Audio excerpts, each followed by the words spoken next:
Bonjour à tous, donc on se retrouve cette semaine pour une nouvelle vidéo concernant l'importance de se former au e-commerce. Donc la première règle importante quand vous avez un e-commerce, c'est d'être le plus autonome possible. Ça veut dire que le top du top, c'est que vous puissiez faire un maximum de choses vous-même sans solliciter quelqu'un d'extérieur, même si effectivement on recommande souvent de donner des tâches on va dire, qui sont dédiées spécifiques à des experts du domaine. Moi je conseille dans un premier temps en tout cas de faire le maximum de choses que vous pouvez faire par vous-même pour déjà comprendre les mécanismes et justement de bénéficier d'une meilleure autonomie, de faire un maximum de choses soi-même. Ça permet aussi de réduire les coûts. Il faut juste savoir comment s'y prendre. Donc, il y a plusieurs choses. C'est que si vous arrivez justement à monter en compétence, donc à, à exécuter, euh, que ce soit des tâches sur votre e-commerce, que ce soit à n'importe quel niveau, que ce soit au niveau administratif, que ce soit au niveau du graphisme, que ce soit au niveau du contenu, si vous arrivez à le faire vous-même, vous allez devenir autonome, vous allez justement réduire les coûts, ça sera plus rapide puisque vous pourrez le faire vous-même sans passer par un tiers et ça sera forcément, bien sûr, plus économique, mais vous allez aussi monter en compétences, donc vous n'allez pas stagner avec les seules connaissances que vous avez. Donc une première règle déjà importante, c'est au niveau du e-commerce, sachez justement rester simple et proche de la base. En tout cas, là je parle par exemple pour PrestaShop, mais ça peut être valable pour n'importe quel type de système. Typiquement, j'ai fait une autre vidéo où j'expliquais les problématiques des thèmes personnalisés quand on choisit un thème, etc. Le but, c'est que vous puissiez être autonome. Si dans votre boutique PrestaShop, vous devez toujours solliciter quelqu'un pour faire des modifications, c'est pas idéal. En standard, normalement, la boutique est pensée pour que vous puissiez faire ça quasiment vous-même depuis l'interface de gestion, donc l'interface d'administration. Tout est pensé pour faire en interface graphique la plupart du temps. Donc il faut vraiment éviter de se lancer sur des mauvais choix. Donc la première règle importante, c'est toujours faire des choix sur des éléments que vous pouvez toujours administrer vous-même. Je prends juste le cas de PrestaShop, comme c'est un peu ma concentration. Donc que ce soit pour PrestaShop ou une autre plateforme e-commerce, ou n'importe quel outil, il ne faut pas que quand vous devez faire un changement, vous deviez toujours solliciter quelqu'un. C'est pour ça qu'il faut bien réfléchir avant. Donc, ça veut dire, par exemple, si on prend le choix du thème, le choix de la plateforme, le back-office, les modules qu'on installe, prenez des choses simples. Essayez pas de faire quelque chose de compliqué dès le départ. Prenez des choses que vous pouvez administrer. Pour moi, c'est vraiment la règle. C'est est-ce que je peux administrer moi-même? Est-ce que c'est simple d'accès? Ou est-ce que je dois demander à un tiers de le faire? Euh, Parfois, c'est possible que vous devez passer par un tiers, mais ce qui est important, c'est que ce tiers, donc la personne, ou la personne avec qui vous travaillez, ou la personne, votre prestataire, puisse vous expliquer comment le faire. Si, pour des raisons X ou Y, il ne peut pas vous expliquer parce que c'est trop compliqué, ça veut dire que ce n'est pas forcément un choix adapté. Donc, moi, de mon côté, de ma vision, le but, ça serait que chaque client puisse être autonome un maximum, parce que c'est ça qui est vraiment, on va dire, important. Euh, Ça rejoint entre autres aussi une autre vidéo qu'il y a dans la playlist. Vous pouvez regarder dans les playlists une autre vidéo qui parle de la méthode agile. Donc toujours rester simple, parce que plus on reste simple, plus on utilise des outils standards, plus vous arrivez à le faire vous-même. Plus vous voulez du customiser, et plus il y aura des codes à gauche à droite que vous ne pourrez jamais modifier vous-même, vous n'avez pas un certain niveau de compétence. Donc ce qu'il y a, c'est qu'il faut bien aussi se dire une chose, c'est que moi je vois, il y a beaucoup des actions, il y a beaucoup de choses que vous pouvez faire vous-même. Il y a des actions qui sont à votre portée, et pourtant, beaucoup de clients, ils me demandent de manière récurrente de les exécuter. Moi, mon but, c'est pas de faire l'exécutant pour le client. Moi, je suis là effectivement pour l'aider, dans tous les cas, mais moi, on va dire, ma vision, c'est que le client puisse être le plus autonome possible. Je prends un exemple. Par exemple, au niveau des bannières qu'on a sur une boutique, il faut régulièrement les changer. Donc souvent, c'est des bannières PSD. Moi, je travaille toujours avec Photoshop, par exemple, mais c'est le cas aussi de beaucoup d'autres agences. La plupart travaillent sur Photoshop. Vous avez une bannière. Je pense que n'importe quel client, il peut être capable de créer sa bannière lui-même. faudra pas me faire croire qu'on est obligé d'être un graphiste pour faire une bannière. Attention, je dis pas pour la base que vous avez déjà une bannière, qu'on vous montre la structure. Pour faire une bannière, il n'y a pas besoin de faire compliqué. Si vous regardez même les plus grands groupes, les plus grandes sociétés, leur bannière, c'est une belle image, un texte à poser dessus, peut-être un slogan. Ça se résume à quelques composants. C'est très simple. Donc, à partir du moment où vous avez une bannière d'exemple, sa taille, etc., vous, ce que vous devez faire, c'est juste comprendre comment changer l'image, enfin, ouvrir le PSD. Bon, déjà, avoir Photoshop. De toute façon, il y a la version cloud, prix très abordable. Avoir Photoshop, ouvrir la bannière, réussir à modifier le calque de fond, mettre un texte par-dessus, et vous avez déjà fait le 90% du travail. Ça ira très bien pour le départ. Ne cherchez pas à faire plus compliqué. Donc il faut aussi des personnes qui soient en harmonie avec cette pensée. C'est-à-dire qu'ils doivent faire quelque chose faire des choses simples. Ça sert à rien de faire un bannière avec 10 effets, etc. et que la bannière vous prenne 8 heures de temps. À quoi ça sert? C'est inutile, il faut aller vite. Vite, simple et bien. Et pour ça, aujourd'hui, une belle image et un texte suffisent. Là, je prends le cas de la bannière PSD parce que c'est le premier exemple qui me vient en tête. Mais donc, ce qu'il y a, c'est qu'il y a trop de clients qui ignorent les bases. Si vous avez un e-commerce, vous devez maîtriser un minimum Photoshop. Vous ne connaissez pas Photoshop, c'est pas grave, mais vous pouvez apprendre. Donc, ne laissez pas toute la compétence au prestataire ou à la personne externe. Il faut avoir les compétences sur soi. Donc, ça, c'est important. Et l'autre élément aussi, c'est ne pensez pas ce que je veux, mais plutôt regarder ce que l'outil permet. Parce que à quoi ça sert d'émettre une pensée? Par exemple, sur PrestaShop, vous dites ah oui, j'aimerais bien avoir un élément là, etc. Ça serait vraiment trop bien, c'est le top, je veux ça. Et qu'est-ce qui va se passer? Votre webmaster ou la personne qui s'occupe de votre boutique va devoir coder quelque chose, mettre en place un petit truc. Il va devoir bricoler. Parce que si on veut, le thème n'a pas été pensé. Le jour où vous devez changer cet emplacement-là, vous ne pouvez pas le faire depuis le back-office parce que ce n'est pas prévu pour. Vous devrez le solliciter. Donc, essayez plutôt de raisonner par rapport aux éléments qui existent déjà, que vous pouvez administrer pour être toujours autonome. Parce que c'est ça le plus important.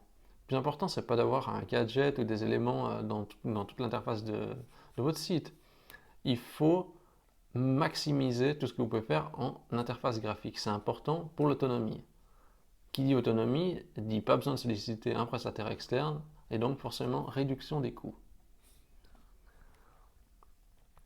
Un autre élément important, c'est que peu importe avec qui vous allez travailler, je veux dire que ce soit au niveau du référencement, que ce soit au niveau du marketing, au niveau du graphisme, etc., ne buvez pas les paroles des experts, y compris la mienne. Parce que chacun a une expérience, a une vision, et donc forcément, on va essayer de la transposer au client. Un graphiste, il vous dira non, non, mais les clients, il ne faut pas qu'ils commencent à faire du graphisme eux-mêmes. Ils n'ont pas les capacités, ils n'ont pas les goûts, ils ne connaissent pas les codes couleurs, ils ne connaissent pas les assemblages. Et pourquoi ils ne pourraient pas le faire? Ils peuvent le faire, il faut juste leur donner les notions de base. C'est comme par exemple si on doit coder. Je dis à un client, il faudrait que, ah mais pour ça vous ne pourrez pas le faire parce qu'il faut coder. Effectivement. Mais on peut regarder ça aussi d'une autre manière. On dit mais pourquoi il faudrait coder? Pourquoi on a besoin de quelqu'un qui développe? Prenons quelque chose qui existe déjà et utilisons l'interface graphique et faisons ça le maximum de choses qu'on ne peut pas. Et si on ne peut pas le faire en interface graphique, en tout cas dans un premier temps, on ne fait pas de développement, on ne fait pas d'ajustement, on utilise ce qu'il y a. Et du coup, le client il économise des frais et il sera toujours de plus en plus autonome quoi. Avec l'interface graphique, comme ça c'est toujours à la portée de tout le monde. Donc vraiment, il faut que vous ayez une opinion. Donc pour avoir une opinion et puis connaître un petit peu ce que les personnes vous disent, si c'est vrai, faux, etc., il faut avoir un minimum de bagage. Donc le bagage, c'est un peu la connaissance, donc il faut s'instruire.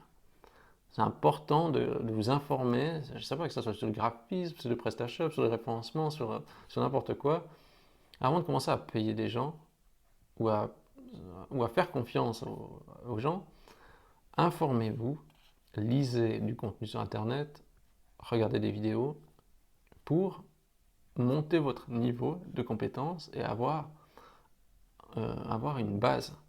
Parce que chacun est expert, chacun a sa théorie, tout le monde sait mieux que les autres, et c'est très difficile après à départager. Donc, par rapport à la vision des experts, prenez toujours du recul et ajoutez votre vision et votre instinct du moment. C'est vraiment important. C'est comme justement, par exemple, si je prends le parti référencement d'un site, ça commence à devenir vraiment critique parce que je vois que les demandes des clients au niveau du référencement, ça commence à devenir de plus en plus récurrent. Et, euh, et justement, il faut faire le choix d'une agence, etc. Ce qu'il y a, c'est qu'il faut déjà que vous compreniez les mécanismes du référencement. Bien souvent, j'ai l'impression que le client, il va choisir une agence en pensant qu'elle va accomplir un miracle. Vous pouvez prendre, à mon avis, la meilleure agence du monde, elle n'accomplira pas de miracle pour la visibilité de votre site. Déjà, la première chose, c'est que concrètement, moi, les clients que je vois, ils ont tous des moyens limités. Donc, ils ne peuvent pas faire un investissement démesuré pour le référencement. Donc, ça reste de l'ordre des budgets, je ne sais pas si je dis 500 francs, 1000 francs par mois ou plus. Donc 500 euros, 1000 euros par mois pour les référencements. Ils disent, ah, mais on investit beaucoup. C'est vrai que c'est une somme, mais qu'est-ce qu'on peut faire avec ça? Imaginez, euh, vous payez 500 francs ou 1000 francs, quelqu'un, une agence spécialisée. S'ils travaillent à 200 francs de l'heure, parce que c'est vraiment des pros, ils vont peut-être travailler quoi? 5 heures de temps sur votre projet? Peut-être. 5 heures de temps donc sur un mois, 6 heures de temps peut-être. Ils vont peut-être faire 2 heures un peu d'audit. Après, ils vont peut-être analyser un peu des logs et vont faire un peu d'exécution. Mais est-ce que vous pensez que ça va faire la différence au niveau de la visibilité de votre site? Ça va faire une petite différence, mais à mon sens très léger. Ce qu'il y a, c'est que moi je pense que un client qui a moins de compétences même en référencement fera mieux qu'une agence qui va payer ce prix-là, tout simplement parce que s'il exécute une optimisation lui-même, ça veut dire qu'il produit un travail sur son site, il obtiendra plus de visibilité. Imaginons, je mets vraiment la stratégie vraiment la plus basique que je peux trouver. Je mets en parallèle le travail d'une agence qui travaille les 5-6 heures par mois et un client qui dit ok, maintenant moi je vais m'y mettre, je travaille 5 heures par jour à créer du contenu. Est-ce que vous croyez qu'il y aura une différence entre les deux? Mais ça sera le jour et la nuit, alors que le client il est bien moins compétent. Mais tout ça parce qu'il alimente, il crée du contenu, il va peut-être se dire ah, et si je vais créer un lien externe pour me faire justement un petit backlink, ah, je vais créer un nouvel article, ah, je vais créer un nouveau billet de blog, ah, je vais... Les agences font correctement, les agences de référencement font correctement leur travail, je vous rassure, mais ils ne peuvent pas riposter avec l'exécution d'un travail sur le contenu effectué par le marchand. Ce qu'il y a, c'est que on peut prendre des raccourcis, mais si je prends en termes au niveau du contenu, je pense que, moi, à mon avis, les agences de référencement ne pourront jamais accomplir de miracle. Le miracle, il est en vous. Donc, c'est vous qui devez exécuter le nécessaire. Donc, comment arriver à ce stade-là? Comment on peut dire maintenant, il faut que je me réveille, il faut que j'arrête de sous-traiter à tout le monde, il faut que je monte en compétence. Donc, moi, ce que je conseille, c'est acheter des formations vidéo. Pourquoi? Pour plusieurs raisons. Déjà, le prix, ça a été trié, ça a été étudié, il y a une hiérarchie dans la formation, il y a un index, vous pouvez la re-regarder si vous n'avez pas compris. Il y a, on va dire, une évolution, donc vous en avez plusieurs des fois qui se succèdent. Et à force, non, regardez, je veux dire, si, je sais pas, si vous achetez par exemple sur Photoshop, par exemple, comment faire une bannière, vous avez regardé une fois, deux fois, trois fois, après vous avez assimilé, vous pouvez en faire, vous arrivez à le faire vous-même. Le référencement, c'est la même chose. Oui, il y a une partie technique, c'est vrai, mais le gros du référencement, c'est accessible pour le commun des mortels. N'importe qui peut le faire. vous regardez 1 à 2 vidéos par semaine et vous serez prêt à exécuter ça vous-même sur votre boutique. C'est très important de garder en tête cet objectif de s'auto-former. Et il faut investir dans du contenu, enfin dans de l'information. Et moi, ce que je pense, c'est le raccourci, le meilleur raccourci, c'est passer par des vidéos, acheter des vidéos payantes, enfin acheter des vidéos payantes, forcément. Prenez des tutoriels vidéo payants qui sont bien structurés.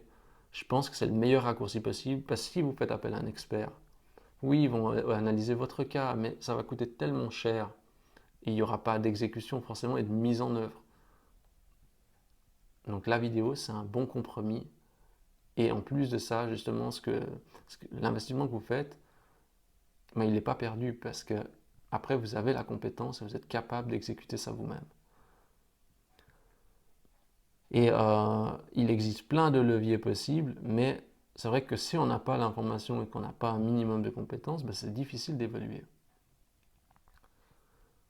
Donc ça c'est important. Et l'autre point, c'est une fois que vous êtes formé, peu importe le domaine, c'est peut-être, je sais pas, vous avez peut-être même des vidéos sur comment créer une fiche produit correctement, comment créer une fiche produit optimisée sur PrestaShop, peu importe. Mais le plus important après, c'est qu'une fois que vous avez vu la vidéo, de fixer un objectif, de se dire, ok, j'ai vu ça, j'ai compris comment faire une bannière, c'est très bien. Maintenant, je vais en faire une. Je sais pas, chaque 2 semaines, j'en fais une. Et je me tiens à ça, et je note ça dans un agenda, et je marque donc que je dois faire une bannière, et je pense à l'exécuter. Parce que le gros problème, souvent, c'est qu'on regarde une vidéo, on dit, ah, c'est très bien ça, ah, je fais le test, ah, mais c'est super, mais après, je ne le fais pas. Donc il faut vraiment penser ensuite à mettre en pratique ce que vous avez appris. Pour le référencement, c'est la même chose. Je prends le problématique du référencement, des bannières, etc. C'est des choses que je vois souvent venir, mais c'est applicable à n'importe quel type de choses que vous ne savez pas faire. Ce qui est très important, justement, c'est d'après de fixer un objectif. Pour le référencement, c'est un endroit où ça blesse, actuellement, c'est chez tous les clients que c'est un point vraiment crucial. Quand vous avez regardé une ou deux vidéos, puis on vous dit, ok, regardez comme il faut créer du contenu comme ça, allez, un titre, un sous-titre, un mot-clé, etc., un texte qui fait tant de caractères, ok, une image pour illustrer, c'est très bien. Mais ensuite, il faut le faire. Il faut le faire et tenir la régularité, c'est ça qui est important. Donc ça, c'est une partie de discipline sur vous-même surtout. Donc c'est important que vous mettiez en application ça. Moi, je pense que les gens qui exécutent et qui mettent en application auront des meilleurs résultats que n'importe quel expert. Et je pense que je pourrais mettre sans crainte un expert en référencement contre un client classique qui n'a pas les connaissances. À un client classique, je lui donne juste les informations de ce qu'il doit faire, il exécute, et l'expert, lui, va faire les choses de son côté. Ben, je pense que le client, il dominerait l'expert, en tout cas pour le référencement. Après, pour les autres domaines, c'est pas tout à fait pareil, mais je pense que pour le client, il peut toujours prendre des raccourcis et se concentrer sur l'essentiel. C'est comme pour le graphisme, il n'a pas besoin de savoir comment on fait une affiche publicitaire pour un cinéma. Il veut juste une bannière classique. Et ça, c'est des compétences qu'on peut donner aux clients et qui sont faciles d'accès. Voilà. Et justement, tout ce qui est important, c'est toujours l'autonomie d'interface. Parce que je sais que dès qu'il y a du code, ça bloque les clients. Dès qu'il y a du code à faire, etc., les clients m'appellent, m'envoient un mail, disent comment on fait, etc., vous pouvez faire. Et oui, bien sûr, je peux faire, mais ce n'est pas mon but. Le but, c'est que le client puisse faire lui-même. Maintenant, c'est vrai que si le client a vraiment des exigences spécifiques, puis il faut le faire parce qu'on est obligé de passer par le code, ben on va le faire. Mais le but, pensez toujours autonomie. Donc, si je résume tout ça, en fait, ce qui est important, c'est de vous auto-former, de regarder des vidéos, d'investir. Si vous, faut pas se leurrer, quand vous payez des professionnels, ça coûte cher. Donc, investissez directement sur vous-même. Si vous prenez après une licence Photoshop en version cloud, ben voilà, le prix est quand même très accessible. Vous achetez une ou deux vidéos par mois, ben le prix est très accessible, puis très progressif. Puis en plus, vous apprenez, vous devenez meilleur. Et c'est ça qui est important. Vous ne devez pas stagner sur votre niveau. Donc, Aujourd'hui, vous avez des sites comme tuto.com, vous avez aussi Eleform aussi, vous regarderez dans Google, ils proposent plein de tutoriels. Moi aujourd'hui j'arrive à des stades où des fois je dis aux clients, écoutez, plutôt que de vous renvoyer peut-être vers une entreprise, essayez déjà de vous former peut-être si ça vous intéresse pour que vous justement vous puissiez gagner plutôt en compétences pour pouvoir faire un maximum de choses vous-même et justement simplifier. Simplifier, simplifier, simplifier, tout. Parce que plus on simplifie, plus c'est accessible, plus ça va vite pour l'exécution, pour le faire, et plus ça à la portée de tout le monde. Et c'est pas parce que c'est à la portée de tout le monde que c'est mauvais, justement. C'est quand c'est à la portée de tout le monde, c'est ça qui est vraiment top, parce que tout le monde peut arriver sur le marché, tout le monde peut se lancer. Et c'est, moi, à mon avis, je pense que c'est ça qui est important et c'est ça que les gens veulent, la simplicité. Donc voilà. Donc sur ces bonnes paroles, je vais vous laisser méditer et je vous invite donc à faire de l'auto-formation. Si vous avez aimé les recommandations de cette vidéo, n'hésitez pas à liker la vidéo. Si vous aimez cette manière, cette méthode d'approche, vous pouvez vous abonner à la chaîne YouTube. Ça me fait toujours plaisir d'avoir à chaque fois un nouvel abonné. Et si par contre vous n'êtes pas du tout d'accord que c'est incroyable ce que je raconte, n'hésitez pas à laisser aussi un commentaire en dessous. Et sur ce, je vous dis à la semaine prochaine pour une nouvelle vidéo.